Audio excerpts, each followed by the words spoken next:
Before we talk about the Bible, before we talk about authority, before we talk about history, languages, or documents, we need to slow down and deal with one idea first.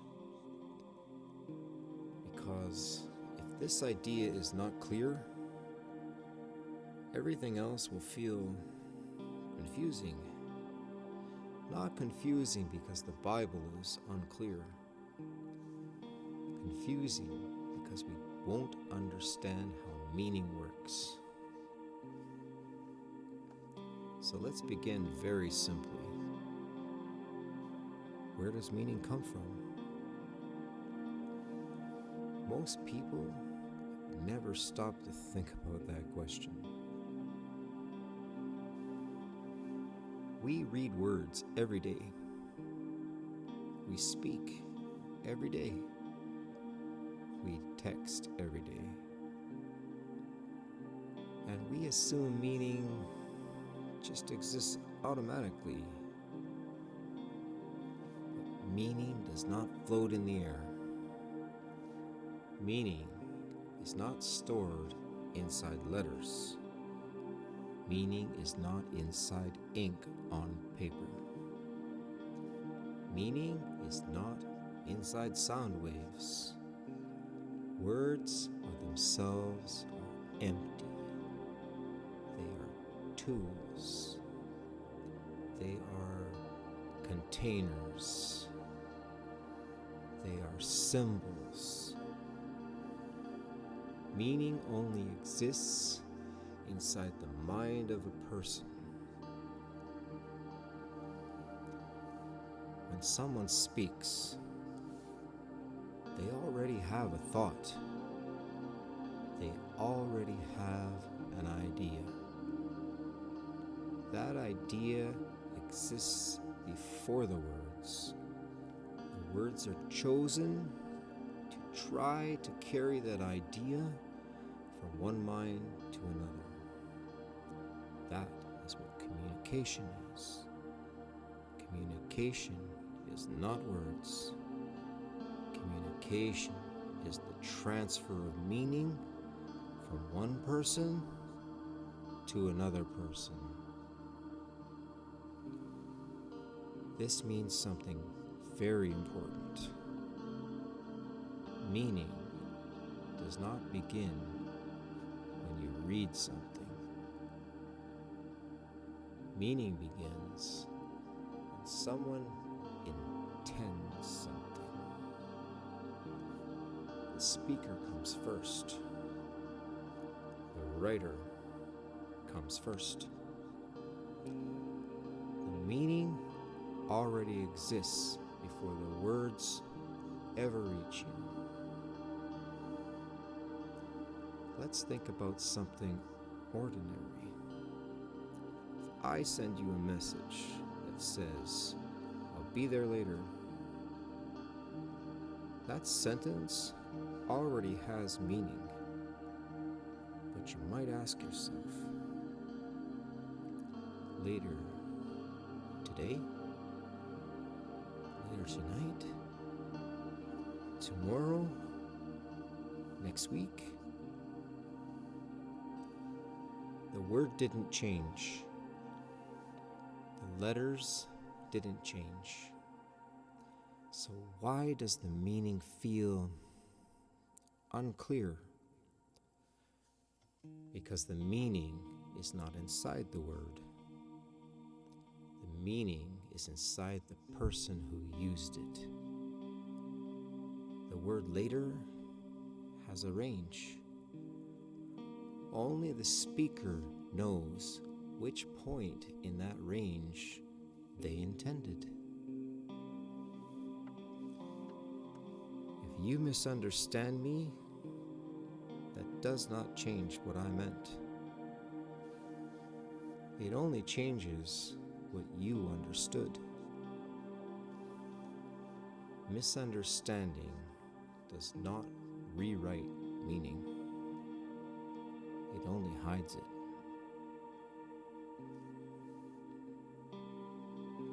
this is something we all know instinctively. You've experienced this in conversations. Someone says, "I'm fine," but you know they're not fine. The word is the same. The meaning is different. Why? Because meaning is not the word. Meaning is the person using the word. So when we talk about understanding something correctly, we're not talking about being smarter. We're not talking about control. We're not talking about winning arguments. We're talking about honesty, about accurately hearing another human being. Understanding is simply asking, what did they mean? This is not a religious idea. This is how all human communication works. If a historian reads a letter from the past, they don't ask, "What does this mean to me?" They ask, "What did the writer mean?" If a judge reads a law, they don't ask, "What does this law feel like today?" They ask, "What was this law trying to say when it was written?" If a teacher grades a student's paper, they don't ask, "What could this sentence mean in 10 ways?" They ask, "What were you trying to say?"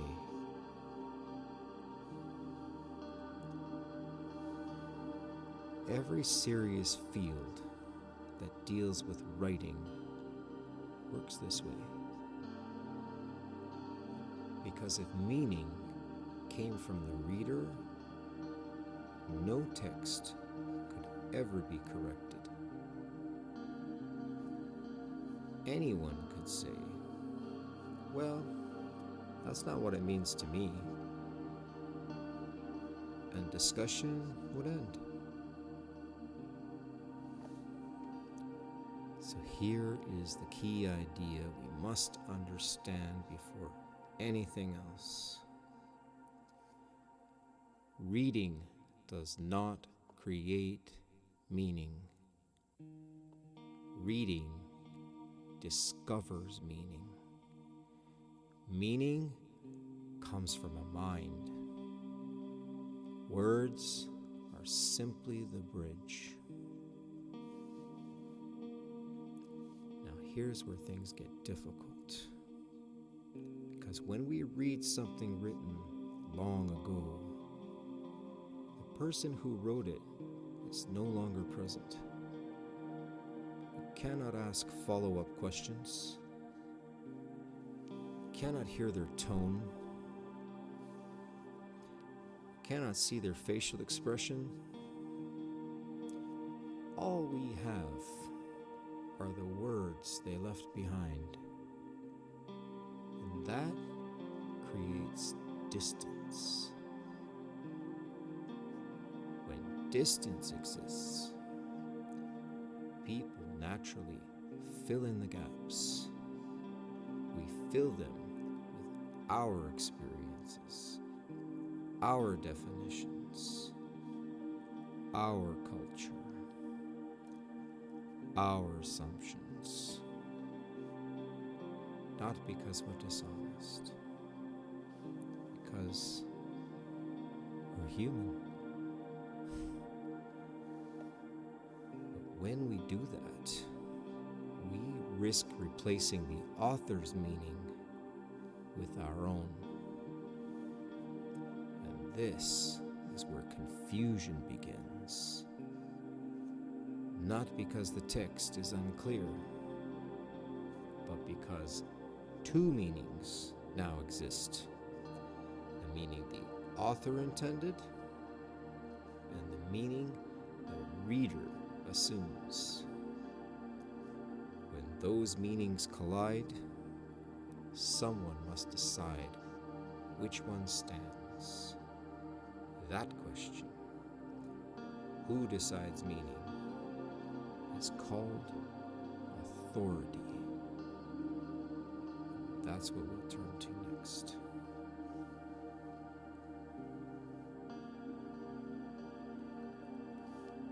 Now that we understand what meaning is, we need to understand something just as important: how meaning moves. Because meaning does not travel automatically. It must be carried. And communication is the process of carrying meaning from one mind to another. When a person speaks, something already exists inside them. A thought, an intention, a purpose. That thought does not jump directly into another person's mind. It has to pass through a process. That process is communication. Communication always involves three parts: a sender, a message, and a receiver. If any one of those breaks down, understanding breaks down. The sender has meaning. The receiver wants meaning. But the message in between is limited. Words are imperfect tools. They're the best tools we have, but they're still limited. Think about how often misunderstanding happens, even between people who speak the same language. Two people can have a conversation and walk away with two different understandings, not because one is lying, not because one is foolish, but because communication is fragile. Words cannot carry tone perfectly. They cannot carry emotion perfectly. They cannot carry facial expression. They cannot carry body language. They cannot carry shared memory. They can only point. They suggest. They approximate. That's why we often say things like, "That's not what I meant," or "You misunderstood me."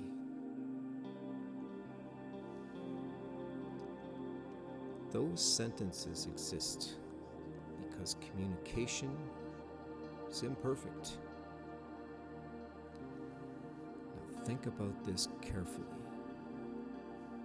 If communication can be difficult between two people sitting in the same room, how much more difficult is it when communication is written?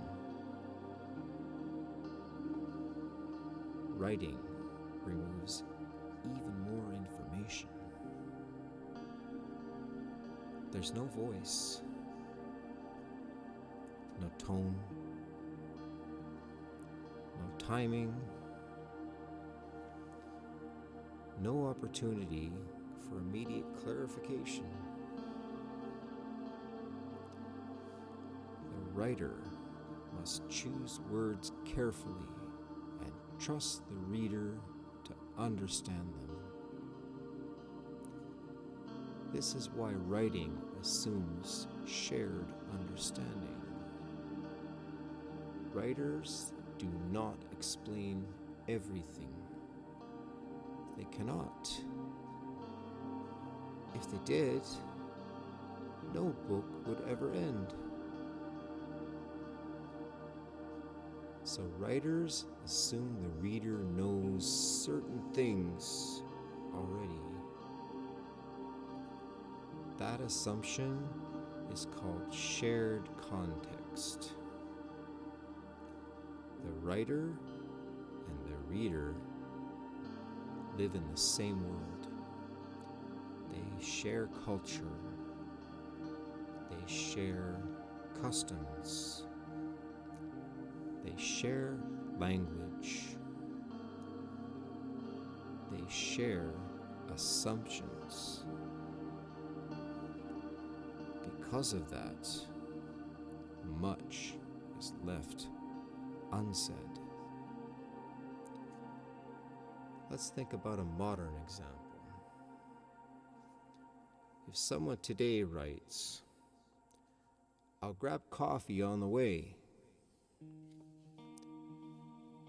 they don't explain what coffee is, how coffee's made, where it comes from, why people drink it.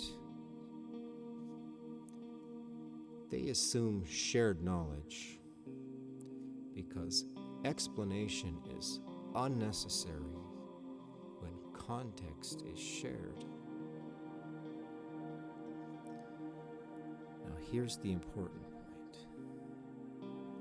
The Bible was written when context was shared between ancient writers and ancient readers. They did not expect thousands of years later that people would be reading their words. They were writing to their own people, in their own time, in their own culture, with their own assumptions. This means something crucial. Much of what the biblical authors meant was never written down. Not because it wasn't important, but because it didn't need to be explained. Everyone already knew it.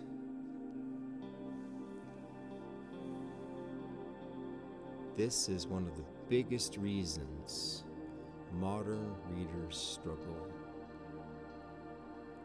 We are reading only the words, not the world behind the words. When we read scripture today, we are hearing one side of a conversation. We hear the message. We no longer live in the setting that gave that message meaning. Imagine overhearing a phone call. You hear one person speaking. You hear sentences like, "Yes, that's what I meant." "No, not that one. Because of what happened last time." Without knowing the situation, those words feel confusing. Not because the speaker was unclear, because context is missing. The Bible often works the same way. We are hearing ancient conversations without living in the ancient world. That doesn't mean understanding is impossible. It means understanding requires humility. It requires us to admit, I'm not the original audience. Communication always depends on the audience. Who was being spoken to? What did they already know? What problems were they facing? What assumptions were normal? Those questions matter. When we skip those questions, we replace the ancient audience with ourselves. We make the Bible speak our language, our culture, our time. Without realizing it, we become the audience. And when that happens, meaning begins to drift. Not because the text changed, but because the listener changed. This is why sincere people can read the same passage and reach different conclusions. They are not reading different words.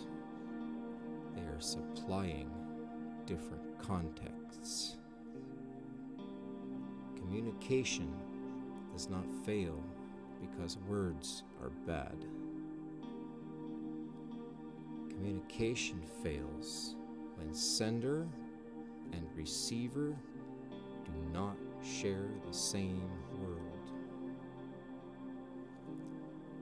The biblical writers lived in an ancient world. They thought differently. They spoke differently. They assumed things we do not. And unless we learn to step into their world, we will keep hearing their words through our own. This is not a spiritual failure. It's a communication reality. Meaning cannot be separated from the world that produced it. So now we can see the problem clearly.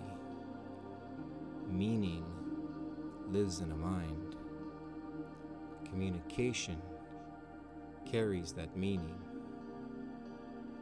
But distance interferes. Time interferes. Language interferes. Culture interferes. Worldview interferes. This is why misunderstanding multiplies. Not because Scripture is broken, but because communication is stretched across time. And once again, when communication stretches far enough, meanings collide. The author's meaning, the reader's meaning, the institution's meaning.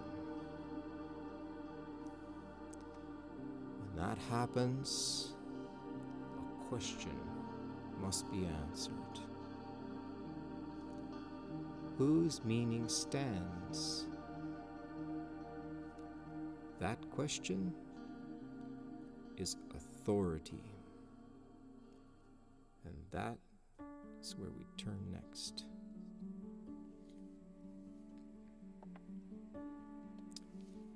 Now, we need to talk about something uncomfortable. Because misunderstanding is not rare.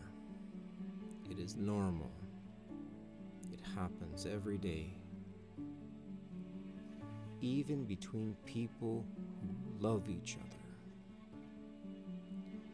Even between people who speak the same language. Even between people sitting in the same room. Misunderstanding does not mean someone is dishonest. It does not mean someone is unintelligent. It does not mean someone is trying to twist words. It means communication has limits. We've already seen that meaning lives in the mind, and we've seen that communication must carry that meaning from one mind to another. Communication is fragile. It bends. It weakens. It loses information. Think about how often you've said, "That's not what I meant."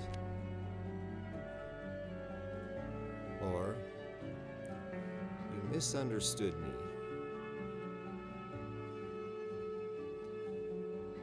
Those sentences exist for a reason.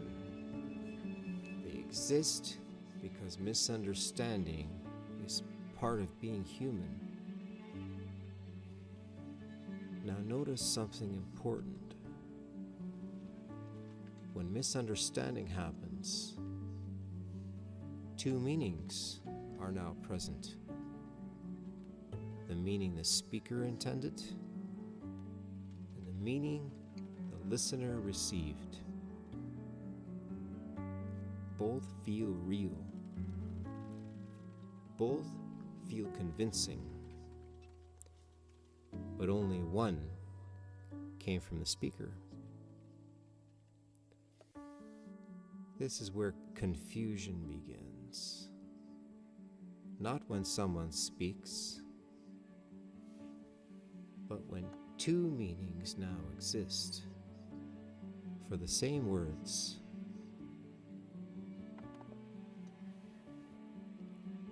Let's slow down here, because this is critical.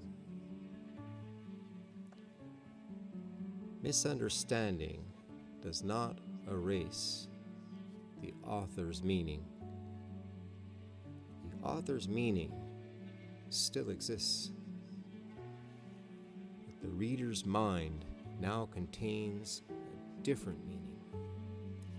The human brain does something very natural. It trusts its own understanding. When people say, "Well, this is what it means to me," they're usually being sincere. They're not lying. They're describing the meaning that exists in their own mind. The problem is not sincerity. The problem is source. Where did that meaning come from? Did it come from the author, or did it come from the reader? This is how misunderstanding multiplies. Each reader supplies their own assumptions. Each culture supplies its own values. Each generation supplies its own definitions. And soon, the same sentence produces dozens of meanings. The text did not change. The words did not change. The author did not change. Only the readers did. Now, add time. Hundreds of years. Thousands of years. Languages evolving. Cultures disappearing. Worldviews replaced. The distance grows. And with distance, misunderstanding grows. This is why ancient writings are so easily misread. Not because they are unclear, but because we are far away.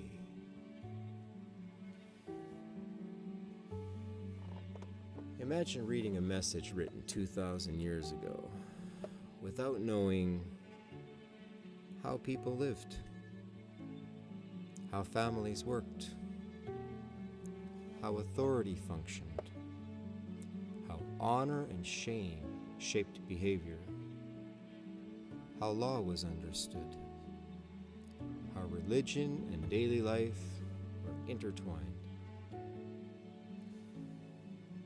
Without that world, we fill the gaps with our own. Here is where something subtle happens. We don't feel like we're adding meaning. We feel like we are discovering meaning. But in reality, we may be replacing it. This is why people can read the same passage and confidently disagree. Each person believes they are being faithful to the text. Each person believes the Bible supports their view. Each person feels certain. But certainty does not guarantee accuracy. Feeling convinced is not the same as being correct. Now, here's an important truth. Misunderstanding does not mean the text is broken. It means the relationship between author and reader is strained, like a phone call with static. The voice is real, but the signal is weak. When static exists, people fill in what they think they heard. The human mind hates silence. It hates gaps, so it fills them automatically. That's exactly what's happening with ancient texts.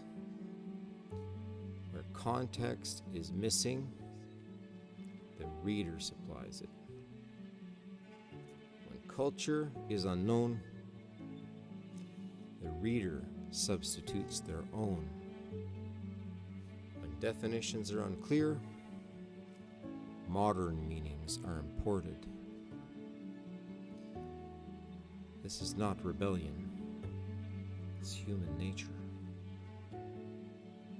But it has consequences. Because once meanings multiply, someone must decide which meaning stands. If everyone keeps their own meaning, there is no stability. If institutions enforce a meaning, power becomes authority. If the author's meaning governs, clarity becomes possible.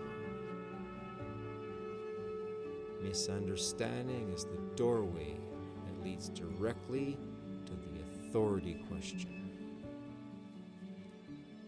not as a religious issue, as a communication issue. This is why the Bible can be both deeply meaningful and deeply misunderstood at the same time.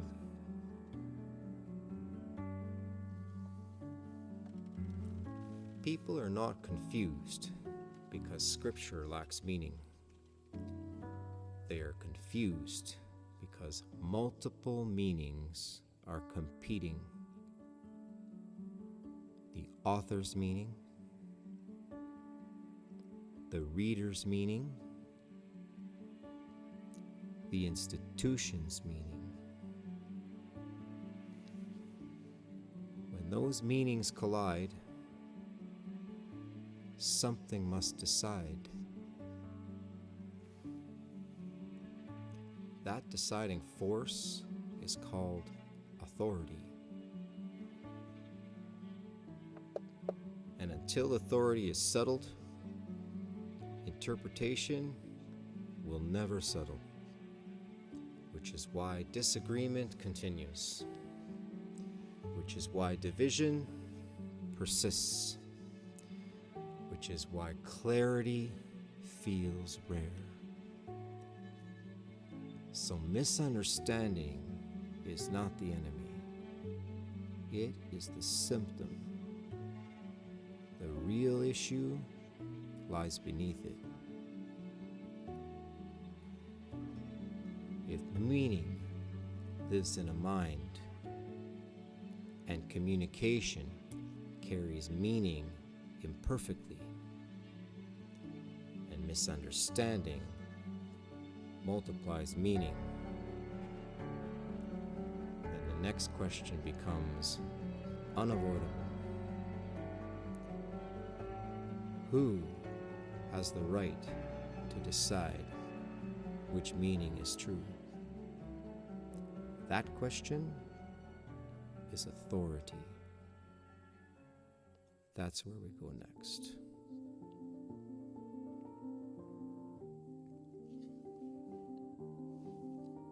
Now, we arrive at the question that has been quietly sitting beneath everything.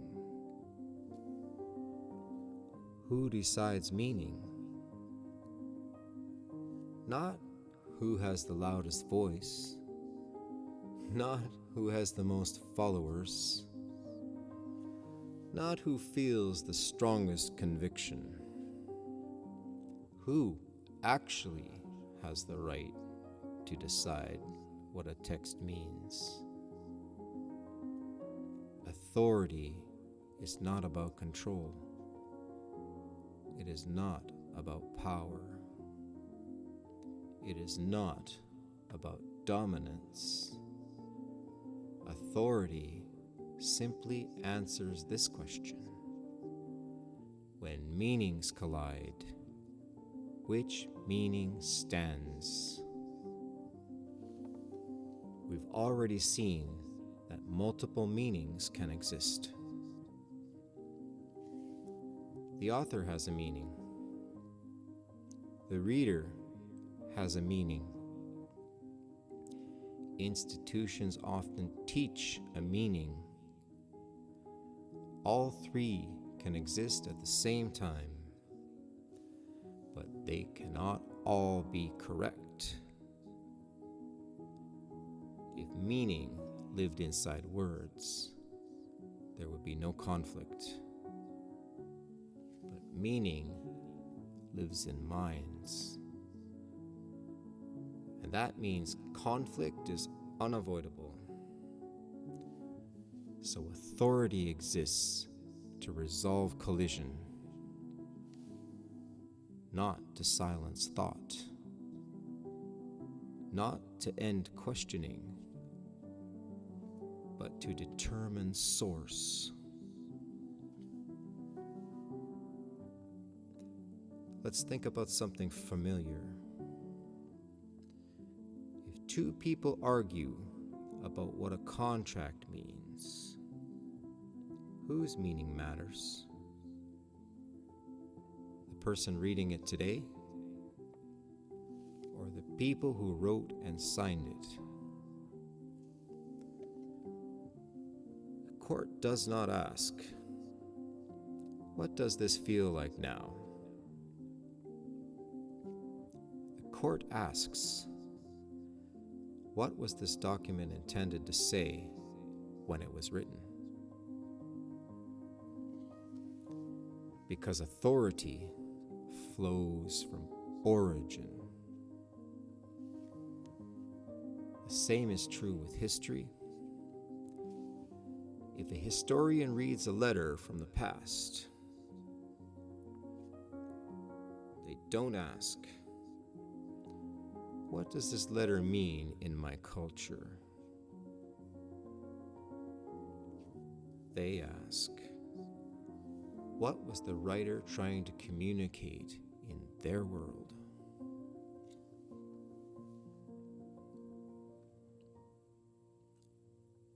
This is not about religion. This is about honesty, about respecting another human mind. When someone speaks, they deserve to be heard as they intended, not reinterpreted into something else, not reshaped to fit modern preferences, not forced to say what they never meant. Authority protects meaning. It keeps the speaker from being overwritten by the listener. Now, let's be very clear. Authority does not mean the reader cannot think. Authority does not mean the reader cannot question. Authority does not mean blind acceptance. It simply means the reader is not the source of meaning. Interpretation is not authority. Interpretation is pursuit. We interpret because meaning already exists. We do not interpret to create meaning. We interpret to recover it. This is where many people get stuck. They think authority competes with freedom, but it doesn't. Authority makes understanding possible. Without authority, there's nothing stable to understand. If everyone decides meaning for themselves, the text has no voice. It becomes silent. It can say everything and nothing. If institutions decide meaning, authority becomes political. Meaning follows leadership. Truth shifts with power. History shows this clearly. Only one option preserves meaning: the author. The author alone can define what their words meant.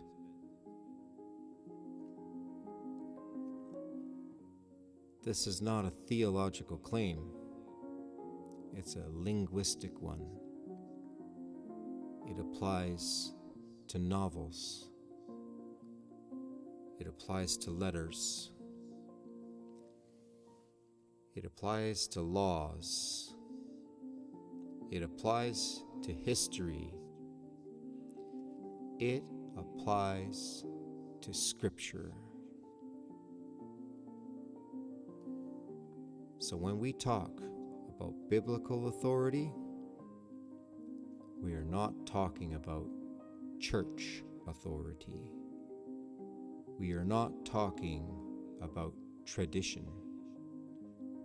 We are not talking about denominations. We're talking about authorship. If the Bible is a human book only, then its authority is human. If the Bible is written by people alone, then meaning belongs to those people. But if God stands behind the authors, if God is the source of the message, then authority rises with origin. That conclusion cannot be forced. It must be examined. We are not proving that yet. We're simply clarifying the logic. Authority does not begin when we open the Bible. Authority begins when the message is spoken. The reader does not grant authority. The reader recognizes authority. That's why disagreement does not cancel authority, and misunderstanding does not destroy authority. Authority exists even when people ignore it.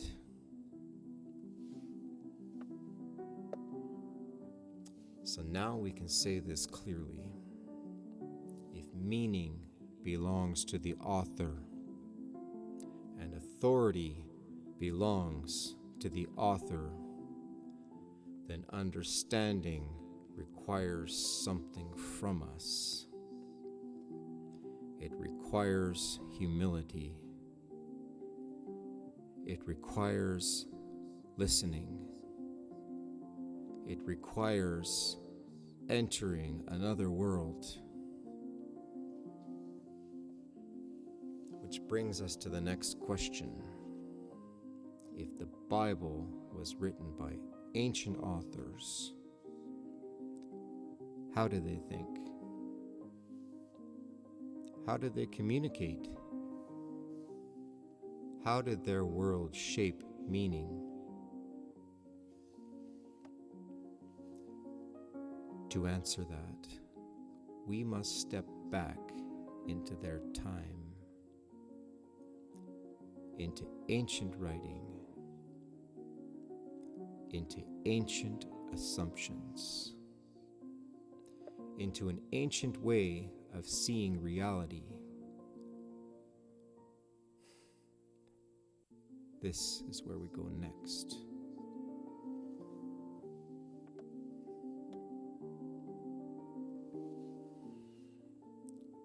Now, we need to step back in time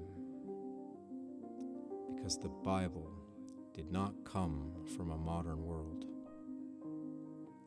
It did not come from printing presses. It did not come from universities. It did not come from modern education systems. It came from an ancient world. And ancient writing works very differently from how we expect writing to work today.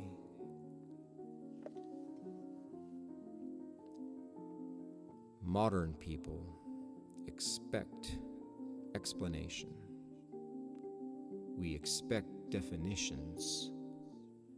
We expect footnotes. We expect everything to be spelled out clearly. Ancient writers did not write that way. They could not, and they did not need to.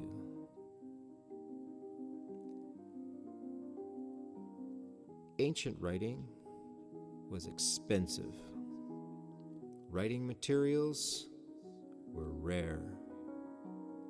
Ink was costly. Scrolls were limited. Nothing was wasted. Every word mattered. Because of that, ancient writers wrote concisely. They assumed the reader already understood the world they lived in. They did not pause to explain culture. They did not define customs. They did not explain daily life. Why would they? Their audience lived it every day.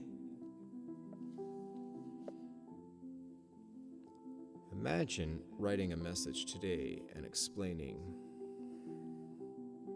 "This is a car. Cars are machines with wheels. They help people travel." No one writes like that, because shared knowledge is assumed. Ancient writing worked the same way. This means something very important. Much of what gives meaning to the Bible is not written on the page. It lived in the world of the authors, in their culture, in their customs, in their shared understanding. Ancient people learned differently.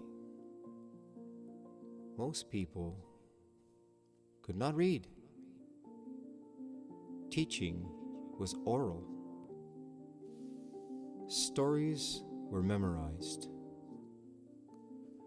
Truth was passed from generation to generation through repetition and storytelling. Because of this, ancient texts often sound strange to modern ears. They repeat ideas. They circle back. They tell stories instead of giving explanations. They assume listeners already know the background.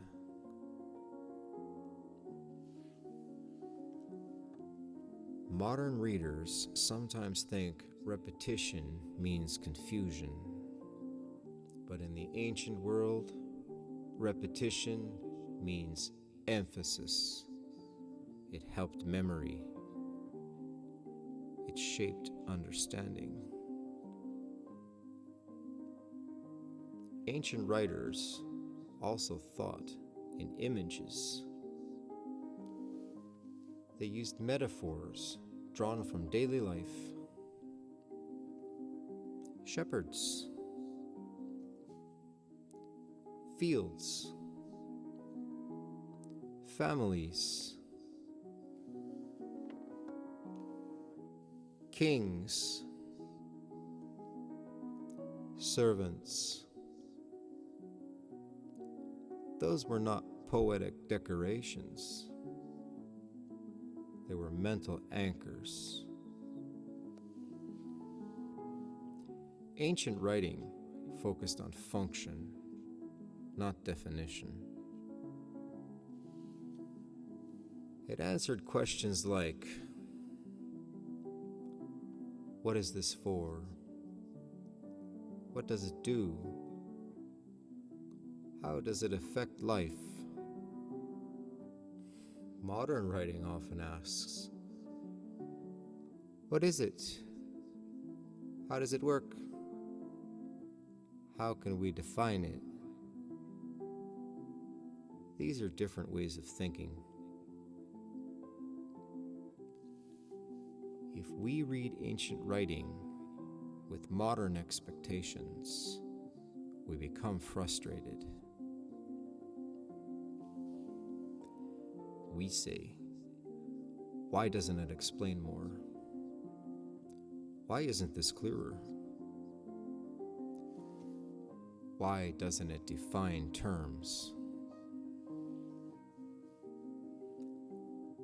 But the problem is not the writing. The problem is expectation. We are asking ancient text to behave like modern textbooks. The Bible was never written as a theological manual. It was not written as a dictionary. It was not written as a systematic outline. It was written as life communication, history, law, poetry, letters, stories, wisdom, all shaped by ancient culture. This is why understanding Scripture requires learning how ancient people thought. Not just what words they used, but how they communicated ideas.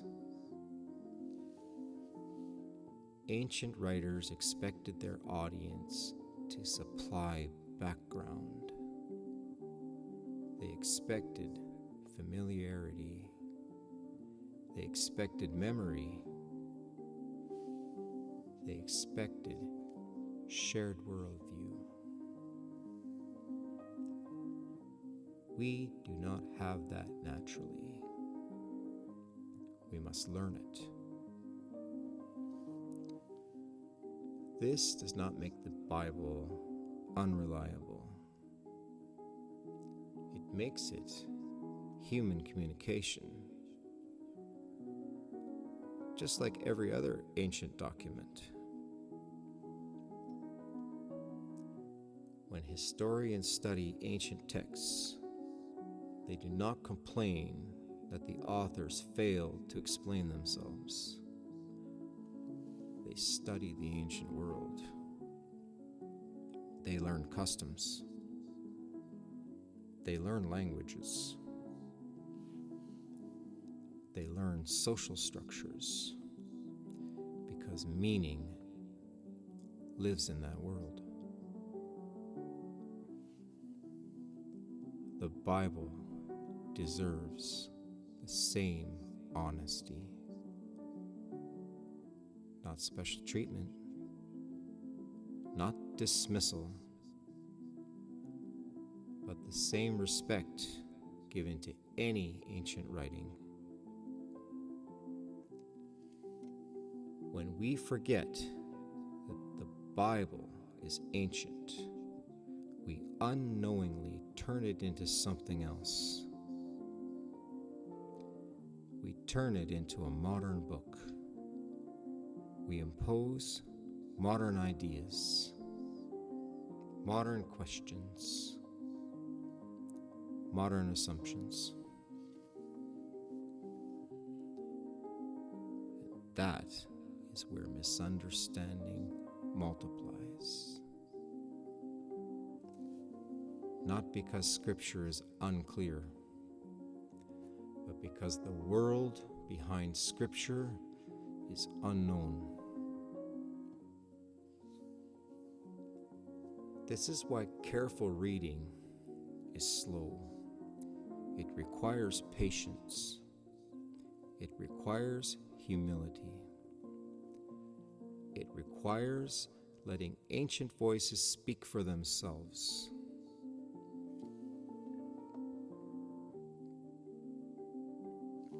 We're not trying to make the Bible say something new. We're trying to hear what it already said.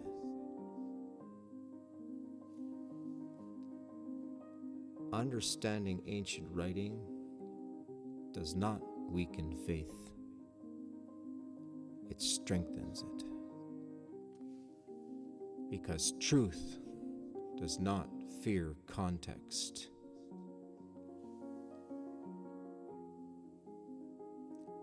Now, we're ready for the next step. If the Bible is ancient writing, then distance matters even more. Distance of time, distance of language, distance of culture, distance of worldview. This is where we go next.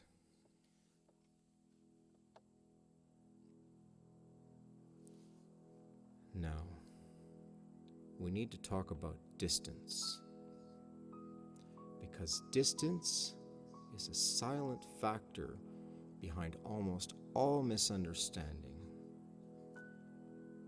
Not bad motives, not lack of intelligence. Distance. The Bible was not written yesterday.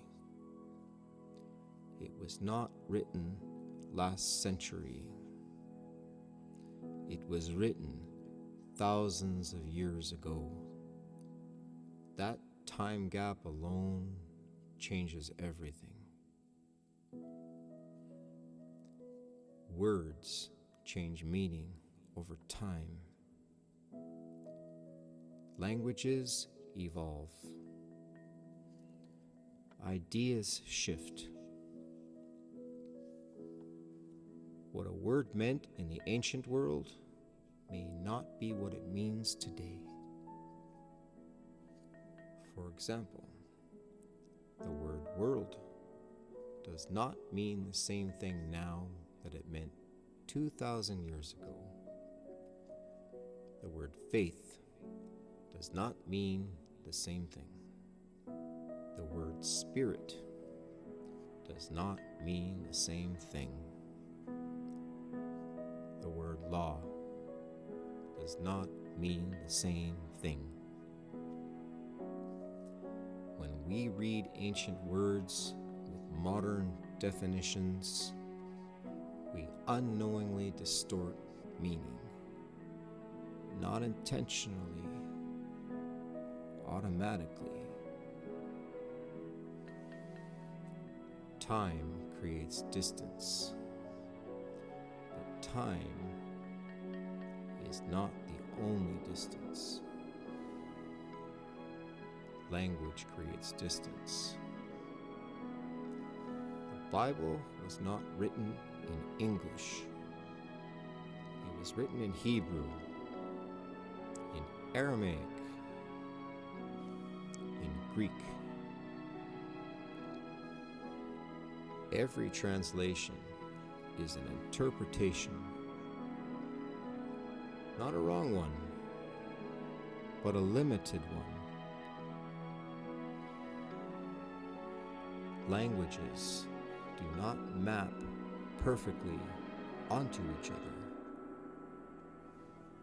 Some ideas exist in one language that do not exist in another. Some words carry emotion, culture, and imagery that cannot be fully transferred. Translation allows access, but But translation also hides nuance. That is unavoidable. Culture creates distance. Ancient cultures operated differently. Honor and shame shaped behavior. Family identity outweighed individuality. Community mattered more than personal expression. Modern Western culture reverses these values. We prioritize independence, personal opinion, individual rights. When we bring those assumptions into ancient texts, we change the meaning without realizing it. Worldview creates distance. Ancient people saw reality differently. They saw heaven and earth as overlapping realms. They saw life as communal. They saw time as purposeful, not mechanical. Modern people see life as individual, time as linear, reality as divided. These differences affect interpretation deeply. Distance is cumulative. Time plus language plus culture plus worldview stack on top of each other. The further the distance, the easier misunderstanding becomes. This does not mean understanding is impossible. It means effort is required. Distance can be crossed, but it cannot be ignored. Ignoring distance does not make us spiritual. It makes us careless.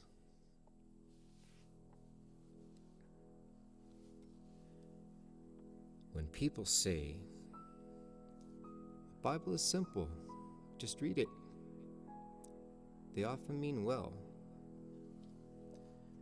But no ancient document is simple without context. We would never read a document from ancient Rome or ancient Egypt without studying the culture. The Bible deserves the same respect. Distance explains something important. Why sincere believers often disagree sharply. Why denominations multiply. Why interpretations diverge. They're often reading the same words, but they're not standing in the same world. Distance does not destroy truth, but it hides it. And only careful study brings it back into view. This is not about academic pride. It's about honesty. If we truly want to know what was meant, we must learn how meaning traveled. Once we understand distance, we can finally ask the next question properly. What exactly is the Bible. Not what people say it is, not what tradition claims, but what kind of document it actually is. That's where we go next.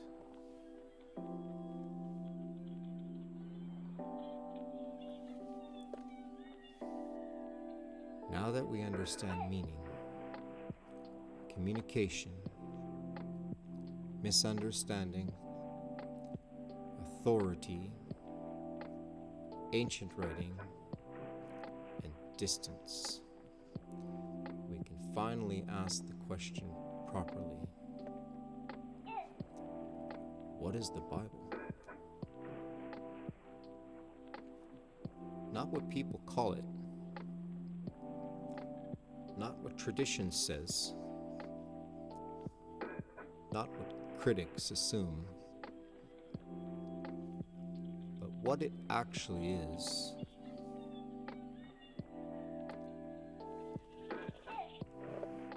The Bible is not a single book. It never was. It's a collection of writings, many documents, written at different times, in different places, by different people. These writings were not created all at once. They were not dropped from heaven. They were written within real history, during real events, under real governments, through real human lives. Some of those writings are law. Some are history. Some are poetry. Some are wisdom. Some are letters. Some are prophecy. They were not written in the same style because they were not written for the same purpose. The Bible is not one voice speaking in one moment. It's many voices speaking across time. Yet those voices tell one unfolding story. The events described in the Hebrew scriptures reach back roughly 2,000 years before Jesus. The earliest written portions appear around 1,200 years before Jesus. The final writings appear near the end of the 1st century. That means the Bible spans more than 3,000 years of history and well over 1,000 years of actual writing. That alone is extraordinary. Most books struggle to remain consistent across a single lifetime. The Bible spans centuries. The writers came from different backgrounds. Kings, shepherds, farmers, prophets, priests, prisoners, fishermen, government officials, Some were highly educated, others were not. Many of these writers never met. Some lived hundreds of years apart. Some lived over 1,000 years apart. They spoke different languages.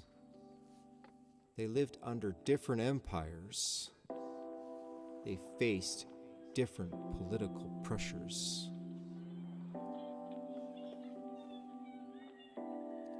There was no committee, no planning session, no central editor shaping doctrine, no ability to collaborate. Yet the story moves in one direction: creation, human failure, promise, rescue, restoration. The setting changes. The culture changes. The people change. But the direction does not. That does not happen by accident. It also does not require blind faith to notice. It's simply observable. The Bible does not present itself as mythology. It anchors events to real places, real kings, real cities, real nations, real conflicts. These writings were preserved because communities believed they recorded real encounters with God in history, not philosophical ideas, not abstract theology, events. Over time, certain writings were copied again and again, not because they were popular, but because they were trusted.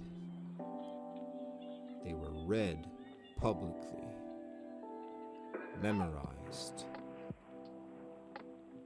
taught, preserved carefully. Most ancient writings disappeared. They were lost to war, destroyed by time,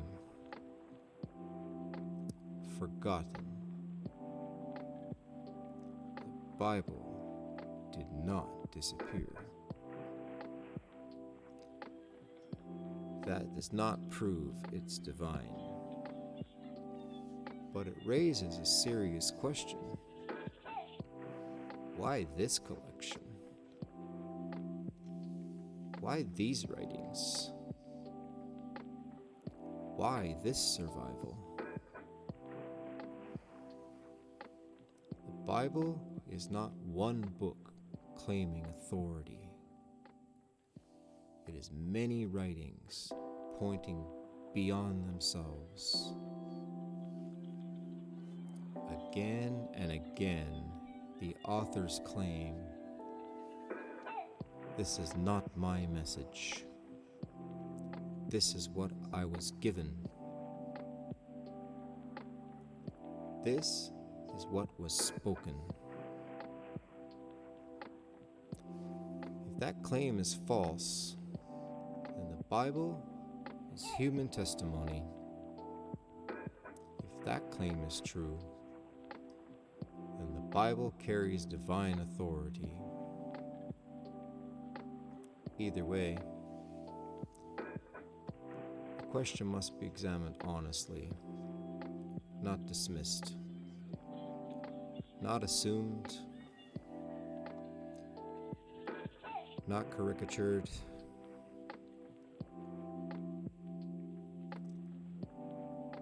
The Bible invites investigation. It does not hide its sources. It names people, places, events, opponents, failures. Even its heroes are shown with flaws. Myth does not do this. Propaganda does not do this. Religious legends rarely do this.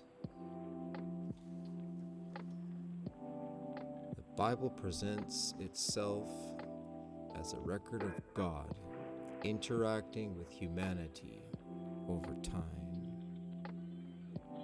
not a philosophy, not a moral system, a story rooted in history.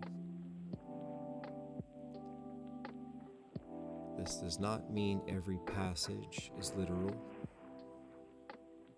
It means every passage is intentional, written to communicate something specific to a specific people in a specific moment. Understanding the Bible begins by understanding what kind of book it is. Not what we want it to be, not what tradition made it, but what it actually claims to be. And that brings us to the final question for this teaching. If the Bible is a collection of ancient writings, if it spans centuries, if it was copied and transmitted by hand, then how do we know what we are reading today matches what was written then? That question leads us to preservation, to manuscripts, to text types, to codices, to evidence.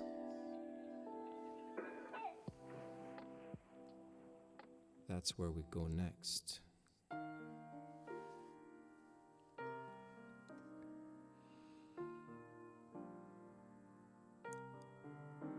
Now, we're standing at an important doorway. Everything so far has been foundation, meaning, communication, misunderstanding, authority, ancient writing, distance, what the Bible actually is. None of that was theology, yet it was preparation.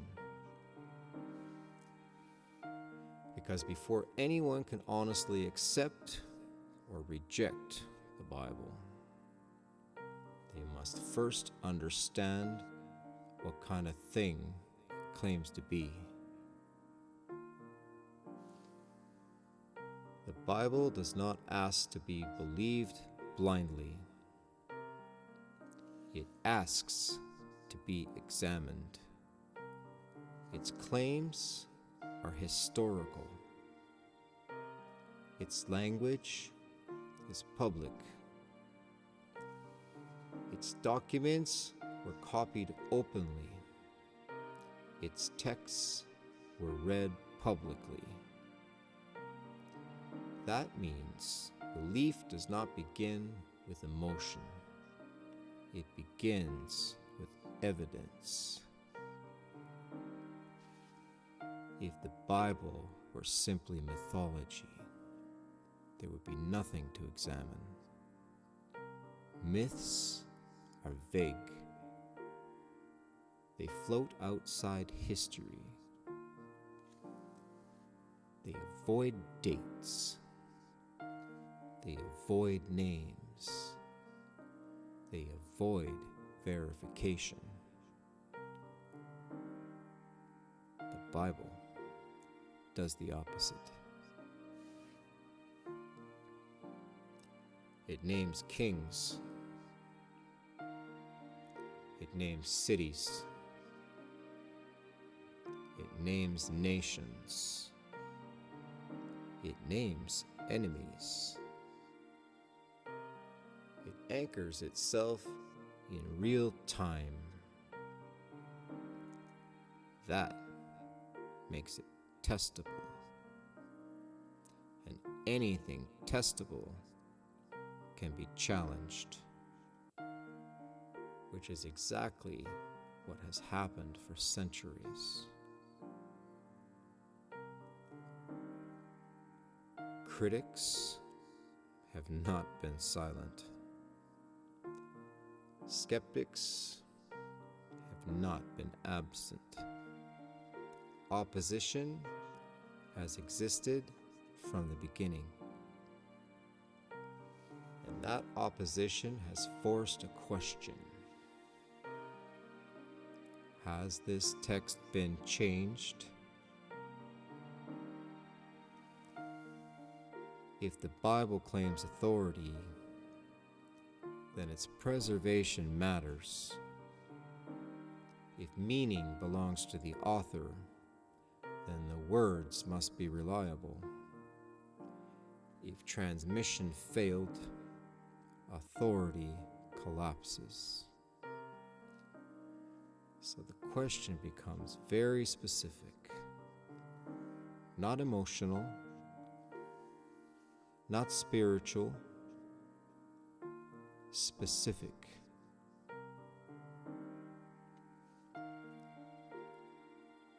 Do we still possess the words that were originally written? This is where many people become uncertain. They've heard phrases like, copied too many times, translated too many times, changed by the church, edited by Rome, lost originals. Those claims sound convincing, but they must be examined,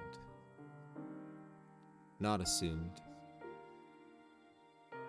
not dismissed, examined.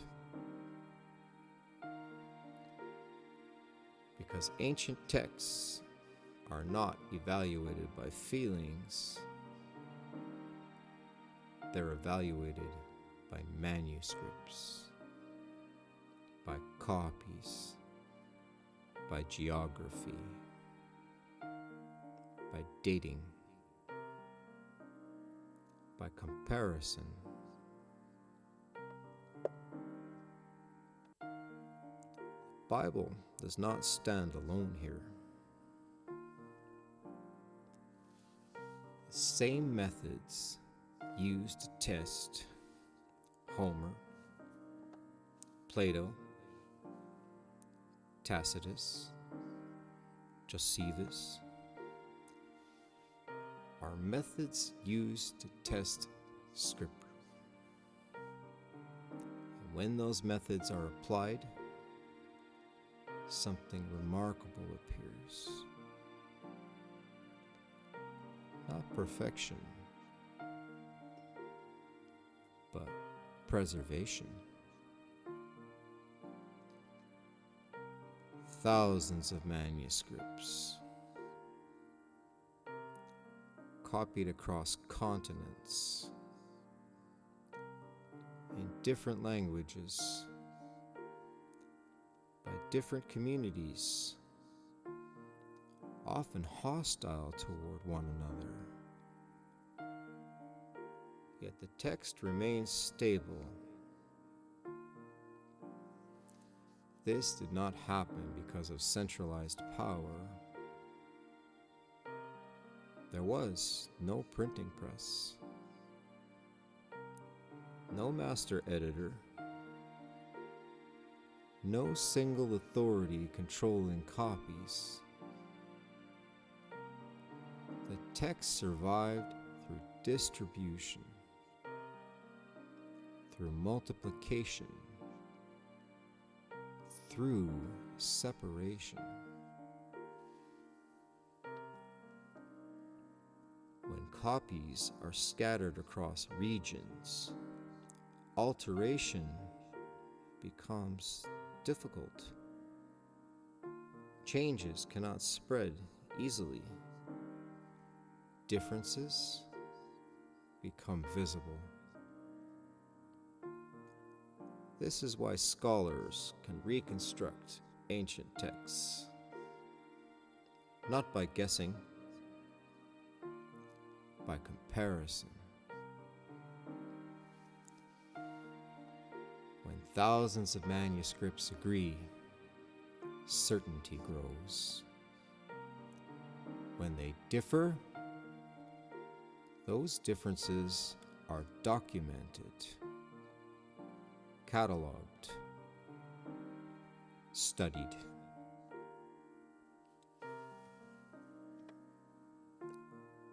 Nothing is hidden. Nothing is secret. Everything is visible. This is where terms like manuscripts, codices, and text types come in. Not theology. Evidence.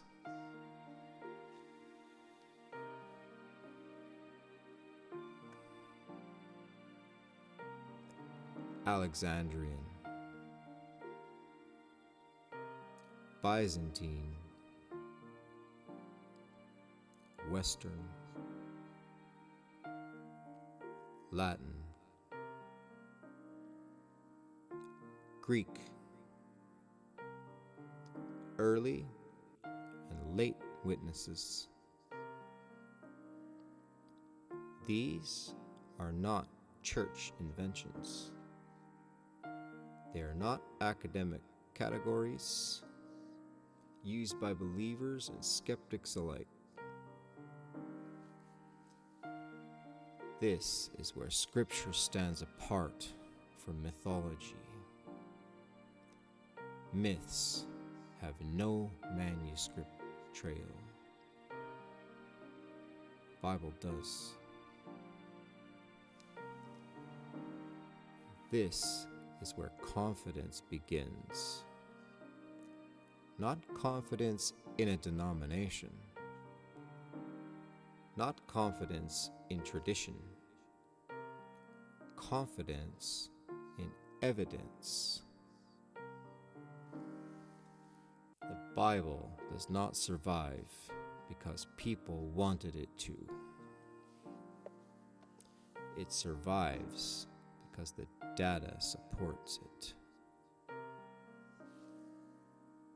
That does not force belief,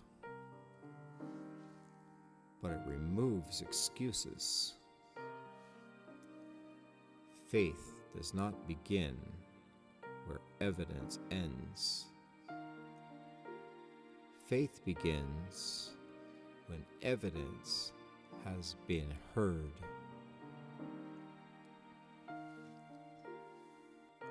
Because truth does not fear scrutiny, and Scripture invites examination.